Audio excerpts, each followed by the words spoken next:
నా తల్లి గారికి దేవుడి పేరిట వందనాలు తెలియజేస్తున్నాను. మంచిది. దయచేసి అందరూ కూడా సిద్ధపాటు కలిగి ఉండండి.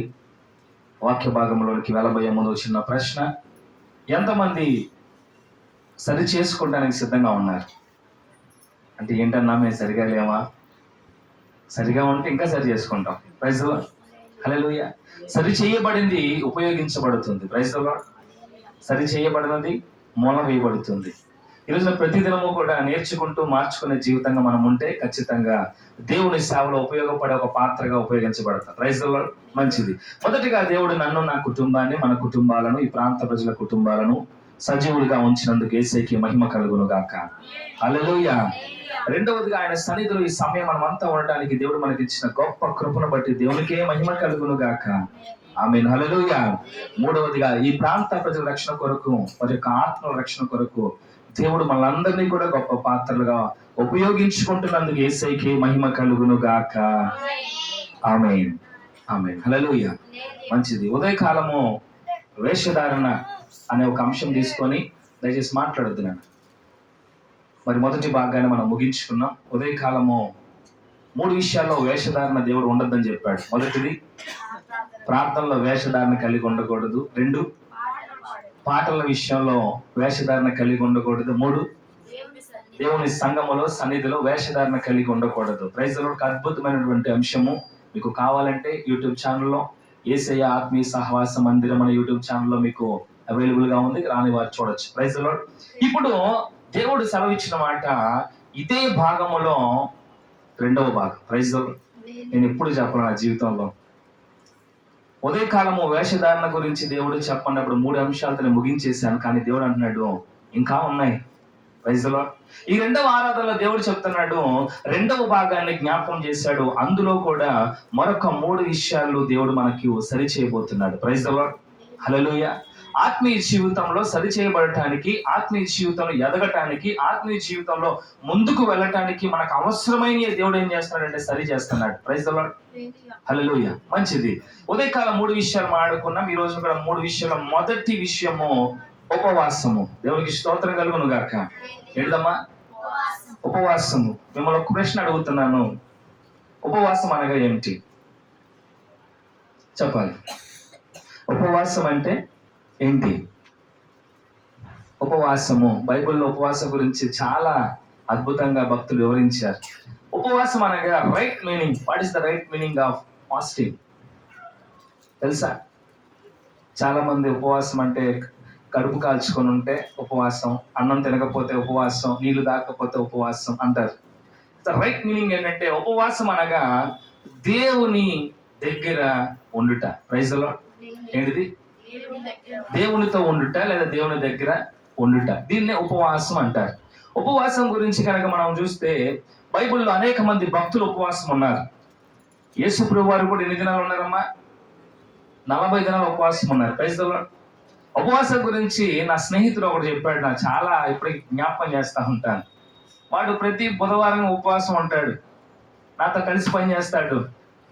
అన్నం తప్ప అన్ని తింటాడు. Praise the Lord. అన్నం ఒకటే తినకూడదని చెప్పారంట వాళ్ళ పాస్టర్ గారు. అన్నం తప్ప అన్ని తింటాడు. చపాతీలు తింటాడు, పొద్దున టిఫిన్ చేస్తాడు. అది ఈరోజు ఉపవాసం అన్నా కదంటే అవును ఉపవాసం, అన్నం తప్ప అన్ని తినొచ్చు. మరి పనికి వచ్చేవేరా? పని చేసుకోవచ్చు, అన్ని చేయొచ్చు, కానీ అన్నం మాత్రం తినకుండా ఉంటేనే ఉపవాసం. Praise the lord. హల్లెలూయా. కొంతమంది ఉపవాసం అంటే నీసు మాత్రం తినకుండా ఉంటేనే ఉపవాసం. Praise the lord. మత్తయి సువార్త 6వ అధ్యాయం 16వ వచనం.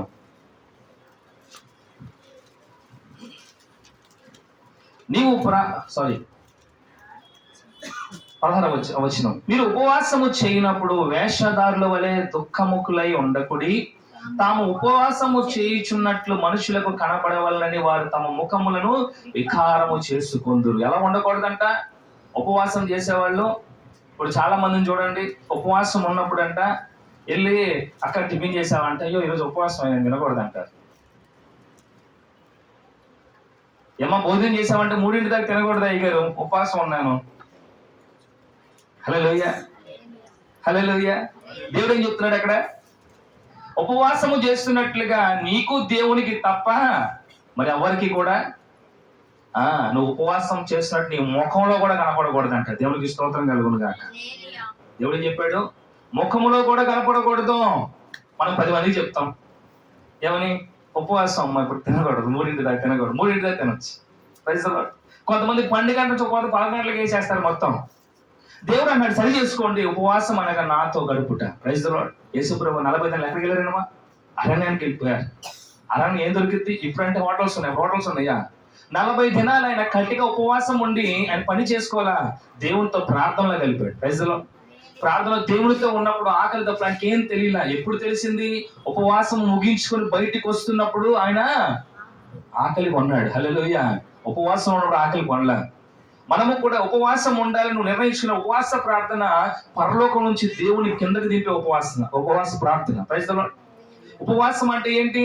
దేవునితో నువ్వు ఒక నిబంధన చేసుకున్నప్పుడు, దేవునితో నువ్వు పోరాటం చేసినప్పుడు దేవుడే నీ కొరకు దిగొచ్చే సమయం ఉపవాసం. Praise the lord.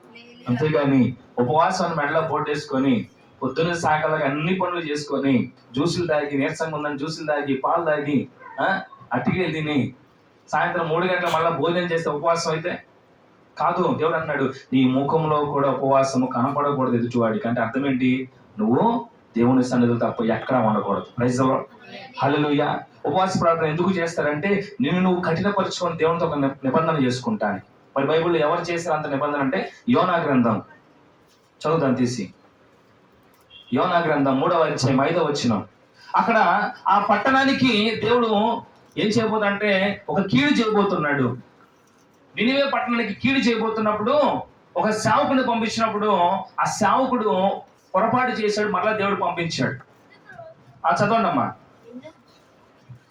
యోనా గ్రంథం 3వ అధ్యాయం 5వ వచనం. నినివే పట్టణపు వారు దేవుని యందు విశ్వాసం ఉంచి ఉపవాస దినము చాటించి గనులేమి అంటే గొప్పోళ్ళేంటి, అల్పులేమంటే తక్కువోళ్ళేంటి, చిన్నోళ్ళేంటి, పెద్దోళ్ళేంటి, అందరూ కూడా గోనె పట్టా కట్టుకొని వినపడిందంటే వీళ్ళు వెళ్ళి చెప్పాల రాజుకి, మేము ఉపవాసం ఉంటాం, నువ్వు కూడా ఉండమని. రాజు కూడా తెలిసిపోయింది. అతడు కూడా తన సింహాసనం మీద నుంచి కిందకి దిగి తన రాజవస్త్రములు తీసివేసి గోనె పట్టా కట్టుకొని బూడిదలో కూర్చుండారు. Praise the lord. హల్లెలూయా. మనందరికి బాగా తెలిసిన విషయమే కానీ క్లుప్తంగా వివరిస్తాను నేను. ఆ పట్టణము చెడిపోయింది. ఆ పట్టణము పాపంతో నింపబడింది. దేవునికి అసహ్యమైన కార్యాలు చేస్తూ ఆ పట్టణము దేవుని దృష్టిలో ఘోరమైనటువంటి నీచమైన పట్టణంగా ఉన్నప్పుడు దేవుడు ఒక హెచ్చరిక పంపించాడు తన సేవకుడి ద్వారా. సేవకుడి ద్వారా వెళ్ళినప్పుడు సేవకుడు ఏం చేశాడంటే వెళ్ళి నినివే ప్రజలకు ప్రకటిస్తాడు ధైర్యంగా. అంతకుముందు ఆయన భయపడతాడు, వాళ్ళు మంచోళ్ళు కాదయ్యా, నేను వెళ్తే వాళ్ళు నన్ను చంపేస్తారు, నేను వెళ్తే వాళ్ళని ఏదో ఒకటి చేస్తారు, నేను పోనని చెప్పి తర్షీషుకు పారిపోతాను. అందరికి తెలుసు చేప కదా, యోనా చేప. ఈ రోజు నా 2వ భాగంలో జ్ఞాపకం చేసి ఉపవాసం గురించి మాట్లాడుతున్నాం కాబట్టి ఆయన ధైర్యం తెచ్చుకొని 2వసారి వెళ్ళినప్పుడు ఆ నినివే పట్టణ ప్రజలు ఆ యొక్క హెచ్చరికకు భయపడి ఏం చేశారంట? ఉపవాస దినం ప్రకటించారు. దేవునికి స్తోత్రం కలుగును గాక. ఒక ఇంటికి కాదు, ఒక వీధికి కాదు, ఆ పట్టణం అంతా కూడా ఒక ఉపవాస దినము ప్రకటించారు. ఒక మనుషులకి కాదంట, గేదెలు, పశువులు ఏమి కూడా ఏం పుచ్చుకోలే, ఆహారం పుచ్చుకోకుండా ఎవరి పనులు చేసుకుంటుంది. అక్కడ మనం కింద ఇంకా చదివితే ఎవ్వరూ కూడా ఏ పని చేయకుండా చదువుదాం. 9వ వచనం. మనుషులందరూ తమ దుర్మార్గతలను విడిచి తాము చేయి బలాత్కారమును మానివేయవలెను, మనుషులేమి పశువులేమి సమస్తమును గోనెపట్ట కట్టుకొనవలెను, జనులు మనపూర్వకముగా దేవుని వేడుకొనవలెను అని దూతలు నినివే పట్టణంలో చాటించి ప్రకటన చేసిరి. ఈ నినివే వారు తమ చెడు తండ్రులను మానుకొనగా వారు చేయుచున్న క్రియలను దేవుడు చూచి పశ్చాత్తాప్తుడే వారికి చేయనని తాను మాట ఇచ్చిన కీడు చేయక మానెను. Praise the lord. పైన కనుక చూస్తే దేవుణ్ణి వాళ్ళు ఏం చేశారంట? వేడుకున్నారు. ఏం చేశారు? ప్రార్థన చేశారు. అందరూ కూడా భయభ్రాంతులు అయిపోయి పశువులు కూడా గోనెపట్లు కట్టారంట. ఎవరు ఏం పుచ్చుకోలేదంట. భయంతో ఏమైపోయారంట? ఎవరికి వాళ్ళు దేవుని సన్నిధికి వెళ్ళారు, దేవుని సన్నిధికి ఇంటికి వెళ్ళే వాళ్ళు ఇంటికి వెళ్ళిపోయి రోడ్లోకి వెళ్ళిపోయి అందరూ కూడా ఏ పని చేయకుండా దేవుని వేడుకున్నారు. అయ్యా మమ్మల్ని కాపాడు, మమ్మల్ని కాపాడు, మమ్మల్ని కాపాడు, మేము పొరపాటు చేసాం, మా కీడు చేసాం. అక్కడ రాయబడి ఉంది ఏంటి? మరొకసారి చదువుతాము 10వ వచనంలో. ఈ నినివే వారు తాము చెడు నడతలను మానుకొనగా, ఏం మానుకున్నారంట? ఉపవాసము ప్రకటించారు, దేవునికి మొదటిగా భయపడ్డారు, ఉపవాస దినం ప్రకటించుకున్నారు, అందరు నిష్ఠగా ఉన్నారు, గోనెపట్ట కట్టుకున్నారు, తండ్రి తగ్గించుకున్నారు, బూడిదలో కూర్చున్నాడు రాజెల్లి, అందరికీ కూడా ఆర్డర్ ఇచ్చాడు, పశువులతో సహా గోనెపట్టాన్ని తగ్గించుకోవాలి, రాజవస్త్రాలు తీసేయాలి, అందరూ కూడా గర్వంగా ఉండకూడదు, గనులేమి లేమి అందరూ కూడా గోనెపట్ట కట్టుకొని తగ్గించుకొని ఎక్కడ ఉండాలి? దేవుని వేడుకోండి. Praise the lord. దేవుణ్ణి వేడుకోవాలి, ద సేమ్ టైం నీ చెడు నడతలు కూడా విడిచిపెట్టాలి. Praise the lord. హల్లెలూయా. శుక్రవారం ఉపవాస ప్రార్థన అంటే ఒక శుక్రవారం మాత్రం ఉపవాసం ఉంటారు, శనివారం యథావిధి. శుక్రవారం మాత్రం ఉపవాస ప్రార్థన అయ్యా, సోమవారం నుంచి గురువారం దాకా మా ఇష్టం, ఇంకా శనివారం ఆధారం చెప్పాల్సిన అవసరం లేదు. కానీ శుక్రవారం మాత్రం ఎట్లుంటాం? దేవుడు అంటున్నాడు, ఉపవాసం అనగా నాతో ఉండుట. నాతో ఉన్నావు అంటే మరలా నీ వెనక ఎవరు ఉండకూడదు? నువ్వు వెనకాల తెచ్చుకున్న పాపం ఉండకూడదు, నువ్వు వెనకాల తెచ్చుకున్న శాపం ఉండకూడదు, నువ్వు వెనకాల తెచ్చుకున్న అన్న కర్రుడు ఉండకూడదు. ఎవరో సాతానుగాడు, వాడి క్రియలు ఉండకూడదు. నినివే వారు భయభ్రాంతులకు గురైపోయారు, అందరూ కూడా గోనెపట్ట కట్టుకుని బూడిదలో కూర్చొని వేడుకున్నారు దేవుణ్ణి. ఏం చేశారంటే వేడుకొని తమ చెడు నడత అంతా కూడా విడిచిపెట్టినప్పుడు దేవుడు చూసి ఆ పట్టణానికి ఆయన చేయబోతున్న కీడు ఆయన చేయకుండా మానాడు. దేవునికి స్తోత్రం కలుగును గాక. అర్థమేంటో తెలుసా? దేవుడు పరలోకాన్ని విడిచి భూమిని చూసినప్పుడు ఆ పట్టణం అంటే చూశాడు లేదా అమ్మా? చూశాడు కదా. వాళ్ళు అంతదిగా ఉపవాసం ఉండి ప్రార్థన చేసినప్పుడు దేవుడు కనులారా ఆ పట్టణాన్ని చూసి చేయాలనుకున్న కీడు కూడా ఆయన చేయకుండా మానేశాడు. Praise the Lord. ఈ రోజు మన కుటుంబంలో కూడా ఎన్నో కీడులు జరుగుతున్నాయి. అపవాది మన మీద టార్గెట్ చేశాడు, అపవాది మనల్ని కించపరుస్తున్నాడు, కృంగదీస్తున్నాడు, మన కుటుంబాన్ని విచ్చలవిడిగా చేస్తున్నాడు. నువ్వేం చేయాలా? ఏం చేయాలి? ఉపవాసం ఉండి ఒక దినము కేటాయించి కుటుంబానికి. Praise the Lord. దేవుడు సెలవిస్తున్నమాట, నీ కుటుంబానికి ఒక దినము ప్రకటించు, అయ్యా రేపు మనం ఉపవాసం ఉందాం, మన కీడు. అదిగో నినివే పట్టణ ప్రజలను దేవుడు హెచ్చరించాడు, వారినే కనికరిస్తే మనల్ని కనికరించడా. కాబట్టి ఒక దినం మనం కూడా ఉపవాసం ఉందామయ్యా, నువ్వు పనికి వెళ్ళబాకయ్యా, అమ్మ నువ్వు పనికి వెళ్ళబాక. పిల్లలరా పర్వాలేదు, ఒకరోజు స్కూల్ పోతే పోయింది, మన కుటుంబంలో శోధన కలిగింది, అందరు ఇంట్లో కూర్చోండి. ఒక నిబంధన ఇచ్చాడు, తలంటుకోవాలంట, పరిశుద్ధంగా ఉండాలంట. హల్లెలూయా. కుటుంబం అంతా కూడా కన్నీరు కార్చి ప్రార్థన చేసినప్పుడు నీ కుటుంబంలో ఉన్న కీడు, పట్టణం మీద ఉన్న కీడునే తొలగించాడంటే నీ కుటుంబంలో ఉన్న కీడు దేవునికి ఎంతసేపు. హల్లెలూయా. సో ఉపవాసంలో ఎలా ఉండకూడదు అంటే వేషధారణ కలిగి ఉండకూడదు. అపోస్తలుల కార్యాలు 2వ అధ్యాయం.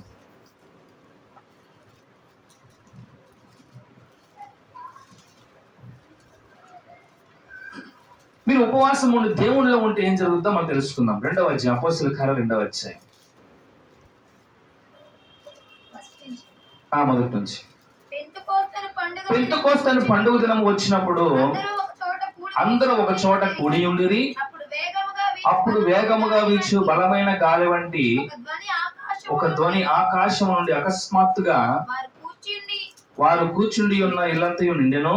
మరియు అగ్ని జ్వాల వంటి నాలుకలు వివ్వంపబడి నట్లుగా వారి కనబడి వారిలో ఒక్కొక్కరి మీద రాలగా అందరు పరిశుద్ధాత్మతో నిండిన వారై ఆ ఆత్మ వారికి వాక్ శక్తి అనుగ్రహించిన కొలది అన్ని భాషల్లో మాట్లాడసాగిరి. వీరందరూ కూడా ఒక చోట చేరారు. పెంతెకోస్తు పండగ దినం అన్నప్పుడు అందరూ కూడా చక్కగా ప్రకటించుకొని ఈ రోజు పండగ దినం అందరూ ఒక చోట ఉండాలని చెప్పి సమకూర్చబడి అందరూ ఏం చేశారంటే కూర్చుండి ప్రార్థన చేస్తున్నప్పుడు, ఆరాధన చేస్తున్నప్పుడు, అందరూ కలిసి దేవుళ్ళో ఉన్నప్పుడు ఏమొచ్చిందంట? ఒక బలమైన గాలి వంటి శబ్దం వచ్చి అగ్ని నాలుకలు వారి మీద రాలగా వారి పరిశుద్ధాత్మను పొందుకున్నారు. హల్లెలూయా. పరిశుద్ధాత్మను పొందుకోగానే మూయబడిన నోళ్ళు తెరవబడ్డాయి. ఆ వాక్కు శక్తికి ఆ ప్రాంతం అంతా కూడా దద్దరిల్లిపోయింది. Praise the Lord. ఈ రోజున నువ్వు ఉపవాసం నీ సన్నిధానంలో నీ కుటుంబం అంతా కూర్చుని ప్రార్థన చేస్తున్నప్పుడు, పరిశుద్ధాత్మ దేవుడు నీ ఇంటిని దర్శించినప్పుడు నీ కుటుంబంలో ఉన్నటువంటి కూడా ఈ దుష్ట రాంటిగా అన్నట్టుగా గాలి ధూళి ఎన్ని అడిగిపోతాయి, బయటికి పరిగెట్టకుండా పోతాయి. దేవునికి స్తోత్రం కలుగును గాక. ఈ రోజు మన కుటుంబంలో ఉన్న చీకటి అలాగే ఉంటుందంటే, ఇప్పుడు ఇక్కడ చీకటి ఉందా, వెలుగుందా? వెలుగుంది. సోమవారం నుంచి గురువారం దాకా ఎందుకు? మనం ఉన్నాం కాబట్టి. శుక్రవారం లైట్ వేస్తాం, మనం లైట్ వేస్తే చీకటి పోద్ది, మనం ప్రార్థన చేసే శోధన పోద్ది, మనం ఉపవాసం ప్రార్థన చేస్తే దేవుడు ఇక్కడ దిగి వస్తాడు. Praise the lord. హల్లెలూయా. ఇంకా చీకటి ఉందంటే అర్థం ఏంటంటే you cannot on your light switch. నీ లైట్ నీ దీపం యొక్క స్విచ్ నువ్వేం చేయాల? ఆన్ చేయలేదు కాబట్టి చీకటి ఉంది. నువ్వు ఆన్ చేస్తే చీకటి వెలుతురుగా మారుతుంది. Praise the lord. హల్లెలూయా. ఈ రోజున ఉపవాసం అనే లైట్ నువ్వు వేయగలిగితే నేర్చుకోండి, తప్పులేదు. హల్లెలూయా. ఉపవాసం ఎలా చేయాలి అంటే బైబిల్ గ్రంథంలో ఉంది. మత్తయి సువార్త 6:16 మనం చదువుకున్న రీతిగా తలంటుకోవాలంట, దేవుని సన్నిధిలో జాగ్రత్తగా ఉండాలంట. చదువుతాం ఒకసారి. మత్తయి సువార్త. నీవు ఉపవాసము చేయనప్పుడు నీ తల అంటుకొని నీ ముఖము కడుక్కొనుము, అప్పుడు రహస్యమందు చూచి నీ తండ్రి నీకు ప్రతిఫలం ఇచ్చును. ఎలా ఉండాలంట? తలంటుకొని ముఖము కడుక్కొని, అంటే స్నానం కూడా చేయాలని అర్థం. తలంటుకొని శుభ్రంగా నువ్వేం చేయాలా? దేవుని సన్నిధికి వెళ్ళి అక్కడ నువ్వు అడుగు. మనుషుల దగ్గర అడగబాకండి. అక్కడికి వెళ్ళి నీకు ఏ సమస్య ఉందో, ఏ బాధ ఉందో నువ్వేం చేయాలా? నువ్వు ప్రార్థనలో ఏడ్చినప్పుడు, ఆయన తెలియపరిచినప్పుడు ఆయన ఏమంటున్నాడు? నీకు ప్రతిఫలం ఇచ్చును, అంటే జవాబిస్తాడు. దేవునికి స్తోత్రం కలుగును గాక. హల్లెలూయా. అదేమి చేయకుండా మనకి ఎన్నడూ కూడా సమాధానం అయితే రానే రాదు. హల్లెలూయా. ఇది మొదటి అంశము. ఉపవాసం ఎలా ఉండాలంట? నిష్ఠగా ఉండాలి. నువ్వు కనుక ఉపవాసం ఉంటే పరిశుద్ధాత్మ దేవుడు నీ ఇంట్లోకి వస్తాడు. మేడ మీద గదిలో వచ్చిన దేవుడు ఇక్కడికి వచ్చిన దేవుడు కిందకి రాడా? వస్తాడు రాడా? ఇక్కడికి వచ్చిన దేవుడు ఆ పక్కింట్లోకి రాడా? ఏం చేయాలంట? నీ కుటుంబం అంతా కూడా కలిసి ఒక చోట ప్రకటించుకోండి. ఒక రోజున ఉపవాస దినం ప్రకటించుకోండి. టైం చూడకండి. కొంతమంది టైం పెడతారు 12 నుంచి 12, ఉదయం 6 నుంచి 3 షిఫ్ట్లు వేస్తారనమాట ఉపవాసానికి. ఉపవాస షిఫ్ట్లు వేసి పైకి వెళ్ళేసి వస్తారు. ఎప్పుడవుతుంది అని. ఆ 3వ అంగాలు ఇంటి లోనికి వెళ్ళిపోయి చిన్న ప్రార్థన, ప్రభు ఇప్పటిదాకా ఉపవాసం ఉన్నానయ్యా, బలహీన పరచబడ్డానయ్యా, నీ కృపతో తండ్రి మరొక వారం దాన్ని ఉపవాసం ఉన్నా కాబట్టి నన్ను కాపాడు దేవా, నీకు స్తోత్రం, ఆమె నాకు పెట్టి పడలేము. హల్లెలూయా. వేషధారణ నో, నువ్వు చేయకపోయినా పర్లేదు, కానీ చేసి అవమానపరచబాక. నేను చూసి 10 మంది చెడిపోతారు. మా ఓడి చెప్పినట్టు వాళ్ళు ఉపవాసం కనుక చేస్తే, మా ఫ్రెండ్ చేసిన ఉపవాసం మామూలుగా ఉండదు. చపాతీలు తింటాడు, పొద్దున్న టిఫిన్ చేస్తాడు, మధ్య మధ్యలో జ్యూస్ తాగుతాడు, బటర్ మిల్క్ తాగుతాడు. అన్నం తిందు రారా అంటే మాత్రం అన్నం కాదు, నువ్వు దేవుని వాక్యాన్ని తినాలి. Praise the lord. హల్లెలూయా. దేవుని సన్నిధిలో కూర్చొని నీ మొరంతా కూడా దేవునికి అప్పగించాలి. పనులు చేసుకుంటా ఉపవాసం చెప్పబాకండి. వేషధారణ. హల్లెలూయా. 10 మందితో అరుగుల మీద కూర్చొని మాట్లాడకుండా ఉపవాసం చెప్పబాకండి. అసలు ఉపవాసం చేస్తున్న విషయం నీ ముఖంలో కూడా కనపడకూడదు. అంటే నీ ముఖం ఎక్కడ ఉండాలి? దేవుని దగ్గర ఉండాలి. Praise the Lord. మధ్యాహ్నం అయితే నువ్వు ముఖాలు మారిపోతాయి. నువ్వు చెప్పకపోయినా మారిపోద్ది, ఆకలేస్తా ఉంటే. అవునా కదా? నీ కళ్ళు చెప్పేస్తే, నీ ముఖం చెప్పేస్తే. అందుకే దేవుడు అన్నాడు, నీ ముఖమును బయట కనపరచబాక. అప్పుడు ఎక్కడ ఉండాలి? దేవుని దగ్గర ఉండు. Praise the lord. హల్లెలూయా. అలా గనక నువ్వు ఉపవాసము చేయగలిగితే దేవుడు అన్నాడు, నేను నీకు ప్రతిఫలం ఇస్తా. హల్లెలూయా. కాబట్టి దేవుని బిడ్డలారా, ఒక గొప్ప అంశము ఉపవాసం. ఈ రోజున వేషధారణకు దేవుడు తెలియపరిచాడు. ఖచ్చితంగా మన ఉపవాసం ఎలా ఉండాలంటే దేవునికి ఇష్టపూర్వకంగా ఉండాలి. దేవుణ్ణి మన దగ్గరికి తీసుకొచ్చేదిగా ఉండాలి. Praise the lord. హల్లెలూయా. రెండవ అంశం కింద చూస్తే ధనము, హృదయము. చెప్పండి. ధనం అంటే రూపాయి, డబ్బులు. నెక్స్ట్ హృదయం. ఈ 2 విషయంలో కూడా నువ్వు ఎలా ఉండకూడదు? వేషధారణగా ఉండకూడదు. ధనం విషయంలో వేషధారణ కలిగి ఉండకండి. అంటే ఏంటి? దేవునికి ఇచ్చే ఇంపార్టెన్స్ సమయంలో నువ్వేమి దేనికి ఇవ్వకూడదు? ధనానికి ఇవ్వకూడదు. హల్లెలూయా. బైబిల్ గ్రంథంలో తీయొద్దుగా నేను చెప్తాను. లూకా సువార్త 19:7-8 కనుక చూస్తే అక్కడ ఒక వ్యక్తి ఉన్నాడు. ఎవరంటే tax collector. His name is Chekkayya. అతని పేరు చెక్కయ్య. ఎవరతను? తప్పుగా లెక్కలేసి పన్నులు వసూలు చేసేవాడు, అన్యాయంగా వసూలు చేసేవాడు, దౌర్జన్యంగా వడ్డీలు తీసుకునేవాడు. అలాంటి చెక్కయ్య ఒక రోజున యేసు ప్రభు వారిని చూడాలని చెప్పి మేడి చెట్టు ఎక్కాడు. మేడి చెట్టు ఎక్కినప్పుడు ఏసి అడుగుండా వస్తా, చెక్కయ్య త్వరగా దిగు, నేను ఇంటికి రావాలనుకున్నట్టు అవాక్కైపోయాడు. నన్ను అందరూ అసహించుకుంటున్నారే, నేను వచ్చేప్పుడు భయపడుతున్నారు, కానీ వెనక మళ్ళీ ఎన్ని తిట్టుకుంటున్నారు? అవునా? తిట్టుకుంటారు కదా, వడ్డీకి ఇచ్చామని తిట్టుకుంటారు. అవునమ్మా? ఎందుకని? తీసుకునేటప్పుడు బాగానే తీసుకుంటారు, ఇచ్చేటప్పుడు మాత్రము తిట్టుకుంటారు, నచ్చరు. అలాగే తిట్టుకునే వాళ్ళు చెక్కయ్యను కూడా. కానీ చెక్కయ్య ఎవరికి ఇంపార్టెన్స్ ఇచ్చాడు? ఆ ట్యాక్స్ కలెక్ట్ చేసే సమయంలో దేవునికి చూడాలని చెప్పేసి మేడి చెట్టు ఎక్కాడు. ఏసీ వచ్చి చెక్కయ్య త్వరగా దిగు, నేను ఇంట ఉండవలసి ఉంది. Praise the lord. జక్కయ్య అడిగాడా? జక్కయ్య ఇంటికి ఎవడు వెళ్ళేవాడు కాదు. అలాంటిది యేసయ్య ఇప్పుడు అది జక్క ఇంటికి వెళ్ళాడు. చదువుతాం, అద్భుతంగా ఉండేది మాట. లూకా సువార్త 19 ఆయన సంచరించుచు ఎరికో పట్టణంలో ప్రవేశించి, ఎరికో పట్టణం అనే వాటి గుండా వెళ్తున్నప్పుడు అమ్మ 7:8-9 చదువుతాం. జక్కయ్య అనే పేరు యేసు అని పర్లేదమ్మా. యేసు అనే అతను ఎవరో చూడగోరి పొట్టివాడైనందున జనులు గుంపుగా ఉండబట్టి చూడలేకపోయాడు. అప్పుడు యేసు ఆ వీధిలో వస్తాడని తెలిసి అతను ముందుగా పరిగెత్తి ఆయన చూడటానికి మేడి చెట్టు ఎక్కాడు. యేసు ఆ మేడి చెట్టు దగ్గరికి వచ్చినప్పుడు కన్నులెత్తి చూచి, జక్కయ్య త్వరగా దిగుము, నేడు నేను నీ ఇంట ఉండవలసి ఉందని అతనితో చెప్పగా అతడు త్వరగా దిగి సంతోషముతో ఆయనను చేర్చుకున్నాడు. Praise the lord, hallelujah. Actual గా అయితే అతను ఉన్నటువంటి పరిస్థితి ఏంటంటే ఒక సుంకపు గుప్తదారుడు, ట్యాక్స్ కలెక్టర్, అన్యాయంగా వసూలు చేసేవాడు. అలాంటి వాడి దగ్గరికి యేసయ్య వచ్చి దిగమన్నప్పుడు దిగి, నేను ఇంటికి వెళ్దాం పదా అంటే నాకు సమయం ఉంది, నాకు సమయం లేదే, నేను ట్యాక్స్ కలెక్టర్ పోవాలా, నేను వసూలు చేయడానికి పోవాలా అనాల. కానీ ఏం చేశాడంట, త్వరగా దిగి సంతోషముతో యేసయ్యను చేర్చుకున్నాడు. Praise the lord. ఎవరికి ఇంపార్టెన్స్ ఇచ్చాడు? యేసయ్యకి ఇంపార్టెన్స్ ఇచ్చాడు. అంతకుముందు యేసయ్య గురించి విన్నాడు, యేసయ్య చేసిన అద్భుత ఆశ్చర్య కార్యాలు విన్నాడు కాబట్టి ఆ యేసయ్యను చూడాలని చెప్పేసి ఆయన ఎక్కడికి పోయాడు? మేడి చెట్టు ఎక్కాడు. అది తెలిసినటువంటి యేసు ప్రభువు ఆయన పిలిచాడు, ఆయనతో కలిసి ఇంటికి వెళ్ళాడంట. హల్లెలూయా. అప్పుడు అందరూ అది చూచి, ఈయన పాపి అయిన మనుషుని వద్ద బస చేయి వెళ్ళినని చాలా సనుక్కున్నారు. ఈ రోజున నువ్వు మందిరానికి వస్తే అందరూ ఏమంటారంటే, ఏమో చూడమ్మా, ఇంట్లో ఇన్ని సమస్యలు పెట్టుకొని ఇంట్లో భర్తకు బాగోకపోతే చర్చి తిరుగుతుంది, ఇంట్లో ఇన్ని సమస్యలు ఉంటే ఏదైనా పనికి పోకుండా ఏంటి చర్చి అని చెప్పి వేసి దేవుడు ఏమిస్తాడమ్మా అని సనిగే వాళ్ళు 100 మంది ఉన్నారు. అవునా కాదా? మళ్ళా చెప్తున్నాను, కాయలున్న చెట్టుకే కాళ్ళు పడతాయి. ప్రైజ్ ది లార్డ్, హల్లెలూయా. ఫలించబోతున్న జీవితానికే నిందలు పడతాయి. ఈరోజు ఆ సనుగులు గొర్రెలు మొత్తం వేసి విన్నాడు కాబట్టి రాయబడింది ఇక్కడ. సనిగారంట, ఏంటి ఆ పాపి, ఆ యొక్క ట్యాక్స్ కలెక్టర్ వాడింటికి వెళ్తున్నాడు ఏంటి అని అందరూ సనుక్కున్నారంట. అప్పుడు ఏం జరిగిందమ్మా?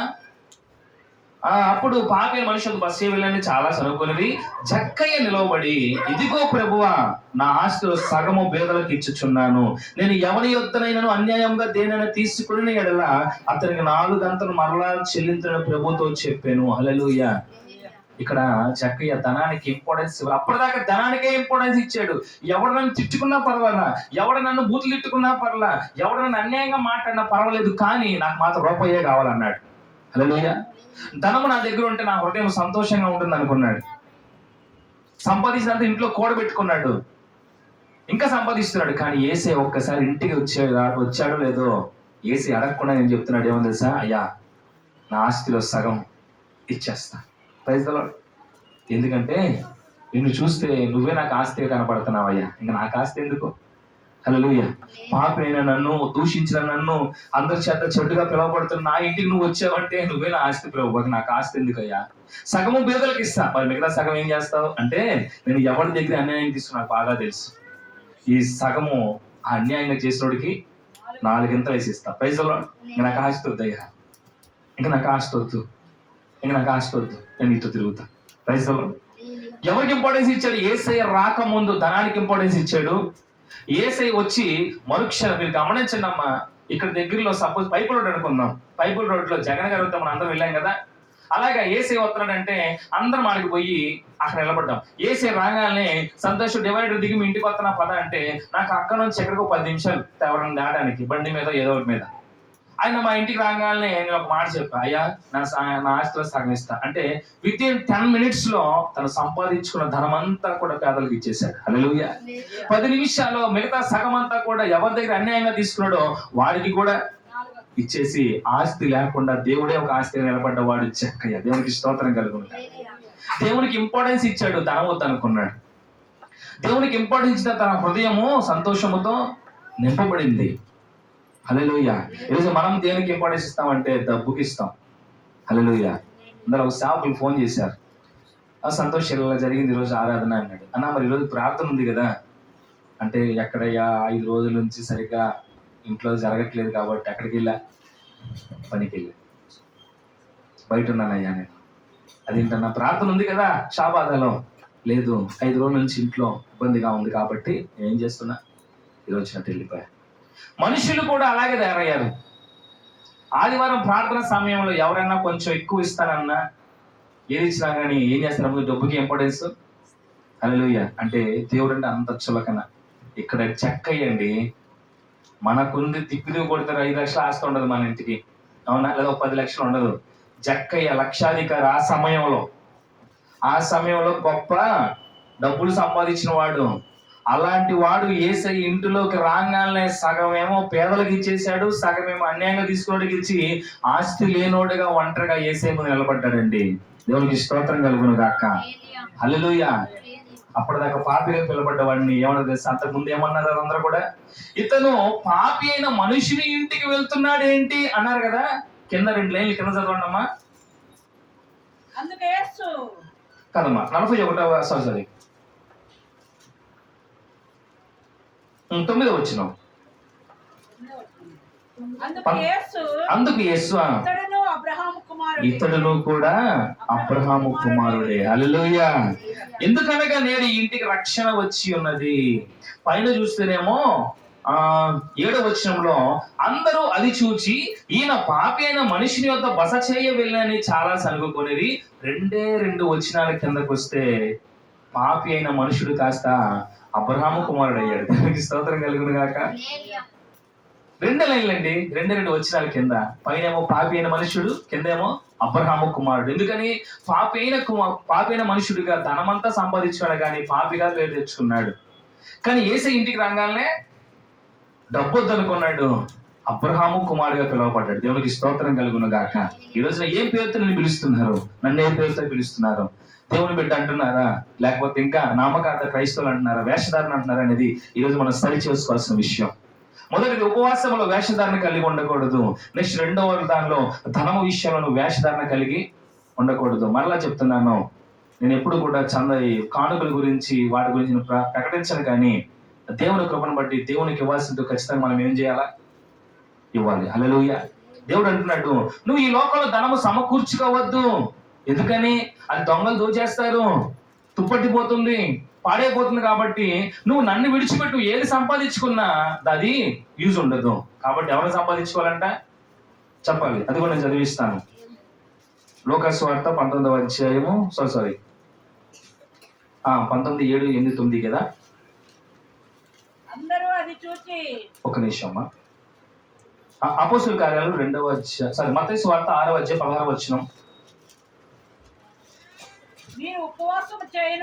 ఒక్క నిమిషం తల్లి, ఒక్క నిమిషం.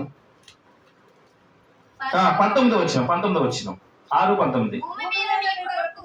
అమ్మా, భూమి మీద మీ కొరకు ధనము కూర్చుకొనవద్దు, ఇక్కడ చిమ్మెటయు తుప్పును తినివేయును, దొంగలు కన్నము వేసి దొంగిలెదరు. పరలోకమందు మీ కొరకు ధనము కూర్చుకొనుడి, అచ్చట చిమ్మెటయను తుప్పును దాన్ని తినదు, దొంగలు కన్నము వేసి దొంగిలెదరు. ఈ ధనము ఎక్కడ ఉండను అక్కడ నీ హృదయం కూడా ఉంటుంది. ధనం ఎక్కడ ఉంటే హృదయము అక్కడ ఉంటుంది. మన వరద వచ్చింది, ఒక తల్లి గారు పెద్దవిడ ఇంట్లో కొంత ధనము డాక్యుమెంట్స్ ఉన్నాయంట. ధనం ఉంది, అప్పటిదాకా ఆవిడ కొంచెం షుగర్ ఉంది, వరద రాన్సి బాగానే ఉంది. వరద వచ్చిన తర్వాత ఆ ధనం అంతా పాడైపోయింది, ఆ డాక్యుమెంట్స్ అన్ని చిరిగిపోయినాయి అంట. కట్ట మీద తీసుకొచ్చి కూర్చోబెట్టారు, సాయంత్రం చచ్చిపోయింది. కొంత ధనము వరదలో పోయింది, డాక్యుమెంట్స్ ఇంటి డాక్యుమెంట్స్ చిరిగిపోయినాయి. ఆవిడకి షుగర్ ఎక్కువైపోయి, ఆలోచన ఎక్కువైపోయి, హృదయం అంతా ఎక్కడుంది? పాడైపోయిన ధనం మీద, డాక్యుమెంట్స్ మీద ఉంది. ప్రాణమే సాయంత్రానికి లేదు. ఈ రోజున ధనము ఎక్కడుంటే మన హృదయం అక్కడ ఉంటుంది. దేవుడు అంటున్నాడు, సమస్తం కంటే నీ విరిగి నలిగిన హృదయమే నాకు కావాలి. క్రైస్తవులు, నీ ధనమే ఎవరికి కావాలి? హల్లెలూయా. దేవుడు హృదయాన్ని చూస్తాడు, ధనాన్ని చూస్తాడు. నువ్వు దేనికి ఇంపార్టెన్స్ ఇస్తావు? ఆయనకి ఇవ్వటప్పుడు దేవుని సేవకులకి ఇస్తే, దేవుని సేవకులు దేనికి ఉపయోగిస్తారు చెప్పాలి. నిజమైన సేవకులు అయితే దేవుని సేవకే ఉపయోగిస్తారు. అబద్ధ బోధకులు అయితే వాళ్ళ సొంత ఖర్చులకు ఉపయోగించుకుంటారు.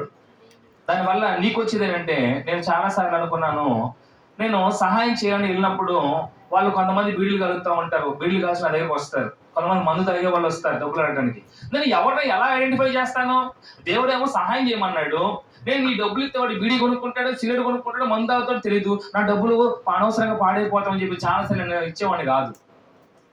దేవుడు అన్నాడు, నేను ఇవ్వమన్నప్పుడు ఇవ్వు, వాడు ఏం చేస్తాడో వాడికి ప్రతిఫలం ఉండదు. ప్రైజ్ నీ మనసు చూస్తున్నా. నీ హృదయంలో నువ్వు ఎంత ఇవ్వాలనుకుంటున్నావో వాడి అవసరాన్ని బట్టి నువ్వు ఆకలితో ఉంటే అన్నం పెట్టచ్చు, లేదా అవసరం అంటే అంత సమయం లేకపోతే నువ్వు ఇవ్వాలనుకుని ఇచ్చి వెళ్ళిపో. నేను నిన్ను చూస్తా, వాడిని నేను చూడను. వాడు చేసేదానికి వాడికి ప్రతిఫలం ఇస్తా. Praise the Lord. నీ కష్టార్జితం నుంచి పేదవాడికి ఇవ్వు, నీ సేవకు ఖర్చు పెట్టు. అందుకే ఒక్కోసారి డబ్బులు నేను ఆగను, ఏది పడితే అది కొనుక్కొచ్చి పెట్టేస్తా, ఎందుకంటే దేవుడు చూస్తున్నాడు. Praise the lord. Hallelujah. So ఈ రోజున మనం నేర్చుకోవాల్సిన విషయము, ధనము విషయంలో వేషధారణ కలిగి ఉండకూడదు. ఎందుకంటే ధనము ఎక్కడుంటే నీ హృదయము అక్కడ ఉంటుంది. కాబట్టి ప్రాణం పోయిన తర్వాత 2 లక్షలు సంపాదించుకోవచ్చు. డాక్యుమెంట్స్ కూడా ఏయో పెడితే నక్కలు పెడితే మళ్ళీ ఇస్తారు. ప్రాణం పోతే, నీ రక్షణ పోతే, చక్కగా రక్షణ సంపాదించుకున్నాను. నేడు ఈ ఇంటికి రక్షణ వచ్చింది కాబట్టి నువ్వు పాపి అయినా సుంకపుదారుడు కాదు, నువ్వు అబ్రహాము కుమారుడివే. హల్లెలూయా. కాబట్టి ఈ రోజున ధనం విషయంలో మనం ఏం చేయాలంటే వేషధారణ కలిగి ఉండకూడదు. అన్నయ్య సపేరా అలాగే దొంగలుగా ఉన్నారు, వేషధారణ కలిగి ఉన్నారు. అపోస్తులు అమ్మని చెప్పలా, వీళ్ళందరూ అమ్ముతున్నారు, అమ్మి తీసుకొచ్చి అరకెత్తా అని చెప్పి వీళ్ళు కూడా అమ్మి సగం దాచుకొని సగం తీసుకొచ్చి అబద్ధం ఆడారు దేవుని సన్నిధిలో. ఇద్దరు ప్రాణాలు పోగొట్టుకున్నారు. హల్లెలూయా. వేషధారణ కలిగి ఉంటే అది మన కుటుంబాలకే శాపం. హల్లెలూయా. కాబట్టి రెండో విషయంగా చూస్తే ధనము, హృదయము. మూడో విషయం చెప్పి ముగిస్తాను.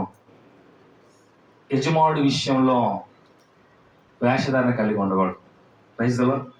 10 నిమిషాలు ముగిస్తాను. ఎవరి విషయంలో? మొదటిది, ఉపవాసములో వేషధారణ కలిగి ఉండకూడదు. ఇది ఉపవాసము దేవుని యొక్క సన్నిధిని ఇంటికే తీసుకొస్తుంది. రెండో విషయము, ధనం విషయంలో, హృదయ విషయంలో వేషధారణ కలిగి ఉండకూడదు. ఎందుకంటే ఆ వేషధారణ నిన్ను మరణానికి అప్పగిస్తుంది. హల్లెలూయా. నువ్వు నమ్మకం కలిగి ఉంటే, దేవునికి నువ్వు ఇంపార్టెన్స్ ఇస్తే, దేవుని రక్షణ ఇంటికి వస్తుంది. Praise the Lord. మూడో విషయం, యజమానుడి విషయంలో నువ్వు వేషధారిగా ఉండకూడదు. ఓకే, మనం ఒక దగ్గర పని చేస్తున్నామమ్మా, వాడి దగ్గర నమ్మకత్వం కలిగి ఉంటేనే కదా వాడిని ఏం చేస్తారు, గమనిస్తారా? ఏమా మీ వాడలు గమనించరా? పనికి వెళ్తే వీళ్ళు పని అట్ట చేస్తున్నారు, ఇలా ప్రవర్తన అట్టుంది, సమస్తం కూడా చూస్తారు. నువ్వు మంచిగా పని చేస్తున్నావు అనుకో. రూతు వెళ్ళింది, ఎక్కడికి వెళ్ళింది? రూతు బోయాజు పొలానికి వెళ్ళింది, వెళ్ళి పరికలు ఎదుర్కొంటుంది. బోయాజు చూశాడు, చూడలేదా? చూశాడు. ఆమె దేహత్వం చూశాడు, ఆవిడ యొక్క గుణాన్ని చూశాడు, మాట తీరుని చూశాడు, పనులు పిలిచాడు. అప్పటిదాకా పనిచేసే పనులు, సరే మీరు మంచోళ్ళు కాదు, మీరు ఎదవలు కాబట్టి ఆవిడ విషయంలో ఎవడన్నా కానీ ఏదైనా చేస్తే మర్యాద ఉండదు. ఆవిడ ఎవరు? అయ్యా పలానా వ్యక్తి, అయ్యో నా బంధువురాలే, ఎవరైనా కానీ ఆవిడ మీద చేసిన మర్యాద ఉండదు. కాబట్టి ఆవిడ నా మనిషి, ఆవిడకి ఏం కావాలో ఆవిడకి సమస్తం ఇవ్వండి. ఇంకా అవసరమైతే ఆమె ఏరుకుంటానికి ఇంకా ఎక్స్ట్రా పరికలు వదిలేయండి. Praise the Lord. చివరి పరికలు ఏరుకునే రూతు యజమానుడి దగ్గర ఎలా ఉంది? నమ్మకత్వం కలిగి ఉంది. తర్వాత యజమానురాలైంది. దేవునికి స్తోత్రం కలుగును కాక. హల్లెలూయా. దేవుని సన్నిధిలో మనము నమ్మకత్వం కలిగి ఉంటే రేపు ఆయన పెళ్లి కుమారుడు, మనము పెళ్లి కుమార్తె. హల్లెలూయా. ఆయన సన్నిధిలో ఎలా ఉండాలంట? దేవుని యజమానుడి దగ్గర బైబిల్ ఒకసారి, ఇద్దరు యజమానులకు నువ్వు దాసుడిగా ఉండకూడదు. సిరికి దేవునికి నువ్వు దాసుడు అనుకోండి, దేని ఒకరికే ఉండాలి. దేవుడు కొంటావా, ధనాన్ని కొంటావా, నీ ఇష్టం. ధనం కావాలా పో. ముందుగా బైబిల్ అన్ని ఉన్నాయి, బైబిల్లో మన జీవితాలకు కావాల్సింది. ఒక ధనం సమస్తం సమకూర్చుకొని, నా ప్రాణమా తిను సుఖించి సంతోషించు, ఎంజాయ్ యువర్ లైఫ్ అన్నాడు దేవుడు. అన్నాడు రాత్రికి, నాయన ఈరోజు రాత్రికి నీ ప్రాణం కావాలా, నువ్వు సంపాదించినది ఎవరికి వెళ్తుంది? ఎవడో వచ్చి పాల్గొట్టుకుపోతాడు. Praise the lord. ఇద్దరు యజమానులకి మనం దాసులుగా ఉండకూడదు. ఒకడే యజమానుడు, ఒకడే దేవుడు, ఒకడే తండ్రి. Praise the lord.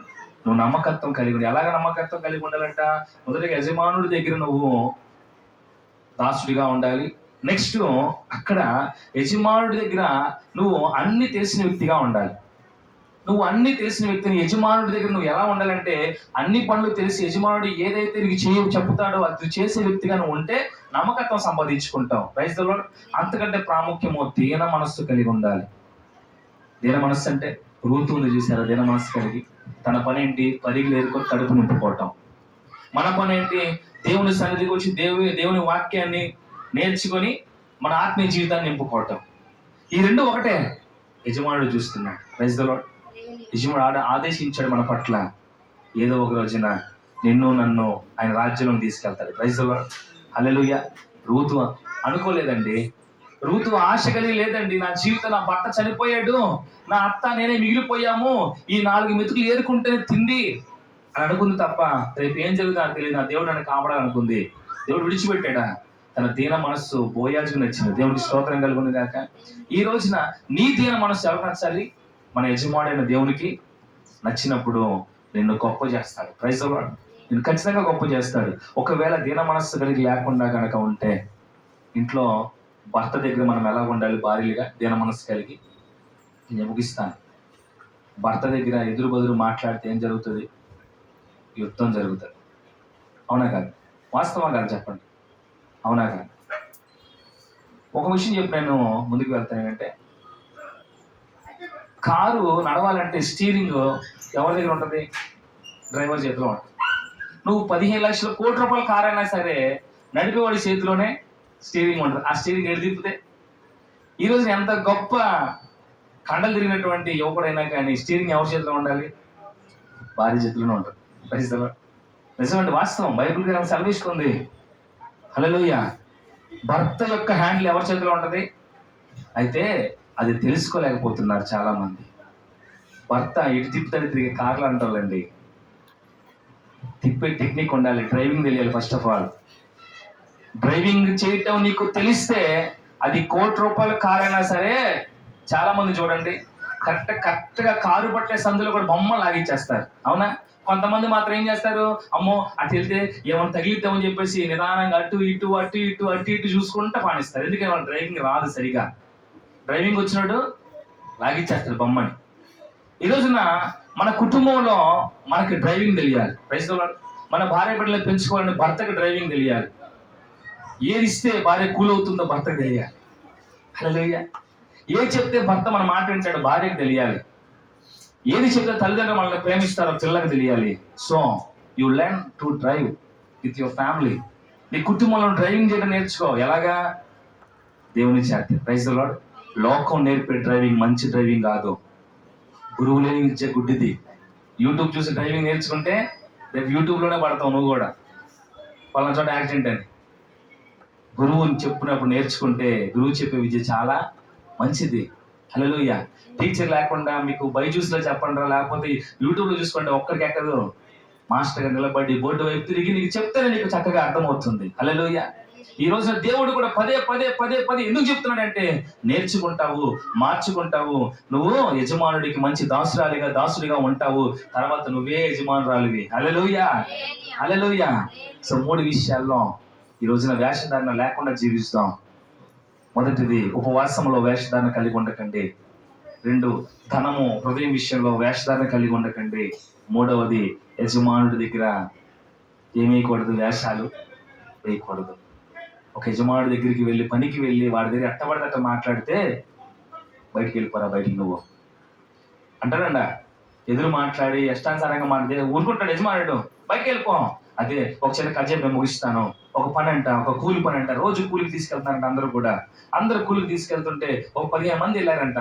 15 మంది వెళ్ళి ఒక చోట పని చేస్తున్నారంట. రోజుకు 300 కూలి అంట. అందరూ కూడా వెళ్తున్నప్పుడు ఆ 15 మంది కూడా టైంకి వెళ్ళి చూడటం, నాటకం ఆడుతున్నారంట. కాసేపు వెళ్తారంట, అటలో పని చేస్తారంట, టీకి వెళ్తున్నారంట, చిప్స్ కొనుక్కుంటున్నారంట, మళ్ళా కాసేపు కూర్చున్నారంట, యజమానుడు రాగానే షో చేస్తున్నారంట. హల్లెలూయా. ఇలాగ షో చేస్తున్నప్పుడు యజమానుడు సీసీ కెమెరా మొత్తం చూస్తున్నాడు. మొత్తం యజమానికి ఏం కావాలా? పని అవటం కావాలి. సరే చూశాడు. పని కొంత సమయానికి, కొన్ని రోజులకి కంప్లీట్ అయిపోయింది. కంప్లీట్ అయిపోయిన తర్వాత నెక్స్ట్ ఇంకొక ప్రాజెక్ట్ వచ్చింది తనకి. ఆ 15 మంది కూడా మరి ఇక్కడ మేము పని బాగా చేశాం కదా, అక్కడ కూడా మమ్మల్ని తీసుకుపోతావా అంటే, మీ 14 మంది ప్లీజ్ గెట్ అవుట్ అన్నాడండి. దేవునికి స్తోత్రం కలుగును గాక. అది మేము 15 మంది ఉన్నాం, మేమేం చేసామంటే, అది మొత్తం సిస్టమ్ తీసి చూపించి, ఇదిగోండి మీరు చేసిన యాసాలు. నా ముందు నటించారు కానీ సీసీ కెమెరా ముందు నటించలేరుగా. మొత్తం చూపించింది నీ డేటా మొత్తం. కానీ అదిగో ఆ యవన బిడ్డ ముందుకు రానన్న. పని మొదలైన కాడ నుంచి సాయంత్రం వరకు కూడా నీ సమయం నువ్వు కరెక్ట్గా పని చేసావు కాబట్టి నెక్స్ట్ ఆ ప్రాజెక్ట్లో నిన్ను మేనేజర్గా పెడుతున్నాను. దేవునికి స్తోత్రం కలుగును గాక. హల్లెలూయా. కూలోడు వచ్చి మన దీన మనస్సు కలిగి నమ్మకత్వం సంపాదించుకొని మేనేజర్ అయ్యాడు. దేవునికి స్తోత్రం. యజమానుడి దగ్గర మనం ఎలా ఉండకూడదు? వేషధారులుగా ఉండకూడదు. వేషధారణ కలిగితే దేవుడు అంటాడు నెక్స్ట్ గెట్ అవుట్, నెక్స్ట్ సండేకి గెట్ అవుట్. చూడండి, ఈ రోజున రోడ్డు కొన్ని వెళ్తే కొన్ని బ్యానర్లు ఉన్నాయి. వచ్చే ఆదివారం చూడండి మరి కొన్ని బ్యానర్లు ఉంటాయి. ఏం బ్యానర్లు? శ్రద్ధాంజలి బ్యానర్లు ఉంటాయా ఉండవా? మన రామరపాడులో అంటే ఒక యవనస్తుడు మంచి ఆఫీస్కి వెళ్ళి చక్కగా టక్కేసుకొని వస్తున్నాడంట, పొద్దున్నే ఆఫీస్కి వెళ్ళాడు, తిరిగి వస్తున్నాడు, లారీ కొట్టేసింది. ఇక్కడ దాకా బాగానే ఉందంట, మెడ దాకా, తల దగ్గర మాత్రమే చితికి చనిపోయాడు. ఈ రోజున దేవుడిని అడగండి, అయ్యా ఈ 3 విషయాలు మేము సరి చేసుకుంటాం, ఉదయం 3 విషయాలు సరి చేసుకుంటాం. సో ఈరోజు ఎన్ని విషయాలు? ఈ 6 విషయాల్లో కనుక నువ్వు సరి చేసుకోగలిగితే ఖచ్చితంగా దేవుడు నిన్ను యజమానుడిగా నిన్ను నిలువబెట్టి నిన్ను నీ కుటుంబాన్ని ఆశీర్వదించి దీవించును గాక. ఆమేన్. దేవుడి మాటలు, ఈ కొద్ది వాక్యాన్ని దేవుడు దీవించి ఆశ్రయించి మన హృదయం నిలవబెట్టును గాక. ఆమేన్. మోకరించండి, ప్రార్థన చేసుకుందాం. దేవుడు తెలియపరిచిన వాక్యాన్ని బట్టి అందరూ కూడా ఒక్క నిమిషం ప్రార్థన చేస్తే నేను చివరి ప్రార్థన చేసి నేను ముగిస్తాను. అందరూ కూడా, అయ్యా ఉదయకాలము 3 విషయాల్లో మమ్మల్ని గద్దించాం, ఇప్పుడు 3 విషయాల్లో మమ్మల్ని గద్దించాం.